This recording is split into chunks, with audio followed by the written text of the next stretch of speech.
अशी ललकारी ऐकली आणि आमच्या शिवबांचा तो ठार डोळ्यात पंचप्राण आणून आम्ही साठवू लागलो.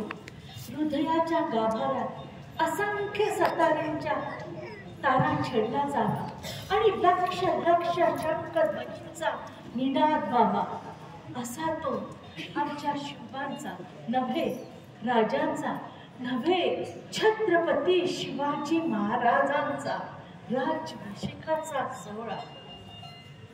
राजे सिंहासनावरून उठले आणि सगळ्यांनी एक ललकारी दिली, छत्रपती शिवाजी महाराज की जय. आणि शिवबा उठून आमच्या आसनापर्यंत आले. क्षणभर आमच्या मायलेकरांची दृष्टादृष्ट झाली. आमच्या डोळ्यातली उष्ण अश्रू शिवबांच्या शिरावर पडले. तोच शिवबा मासाहेब, छत्रपती 7 नद्यांचं पवित्र जल आपल्या चरणावर टाकेल. लाख सुवर्ण मुद्रांच्या अभिषेकापेक्षाही कोटी मुलाचं शिक्षण आपण दिलं. आम्ही असे असंख्य शिवाजींनी प्राण वाहून टाकावे असं आपलं कर्तव्य. शिवबांना काय बोलावं, किती बोलावं असं झालं होतं. आणि हे सगळं बघताना आमचं आयुष्य बदलून गेलं. आणि हे सगळं बघता आम्ही पुढे केलं. घराघरावर पुढ्या उभारल्या गेल्या आणि दारादारावर तोरणं लागले.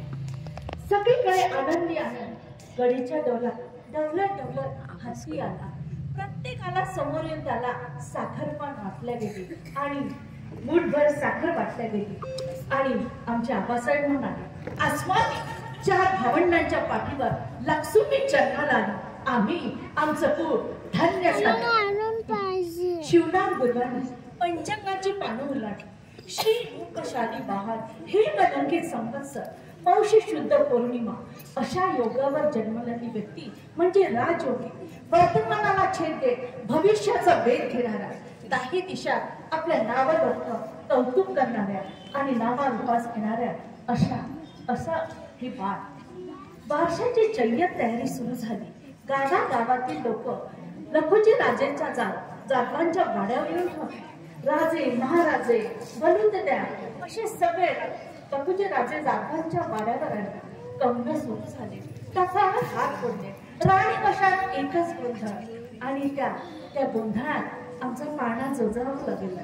आणि म्हासावळी राणीसाहेबांनी आमचं नाव ठेवलं जिजा.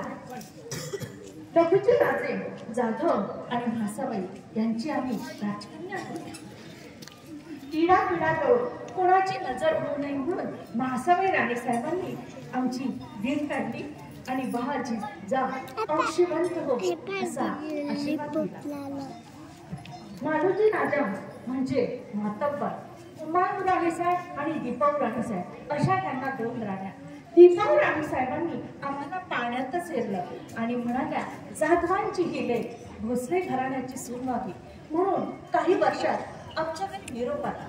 आमच्या आबांना पोळ्यात पडल्यासारखं झालं आणि आबा म्हणाले, जिजा चला जाऊ तरी आपण राजवाड्यात काय घडलं. आम्ही आबांसोबत जात होतो. जाता जाता आम्ही आबांना एक भाबडा सवाल पोचला. आबासाहेब मालोजी राजे भोसले आणि त्यांचे पुत्र मात्र शिवाजी. मग शिवाजी राजे यवन आहे तर ते मराठी कसे. त्यावर आमच्या आबासाहेब म्हणाले, नाही बाळा, शिवाजी राजे मराठी, शिवाजी राजे यवन नाही, ते मराठे, पण आपल्या पूर्वजांचे आहेत म्हणून उमाऊ राणीसाहेबांनी त्यांच्या पुत्राचे नाव शहाजी आणि शरीफजी ठेवलं. असं झालं तर आबासाहेब आमचं नाव जिजा कसं.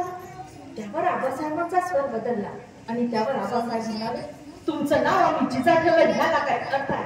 लाखात एखाद्याचं नाव आणि अर्थ लिहिण्याचं नाव असतं जिजा. संपन्न आणि कर्तृत्ववान अशी ती जिजा आणि मा भवानीचं रूप अर्थातच जिजा.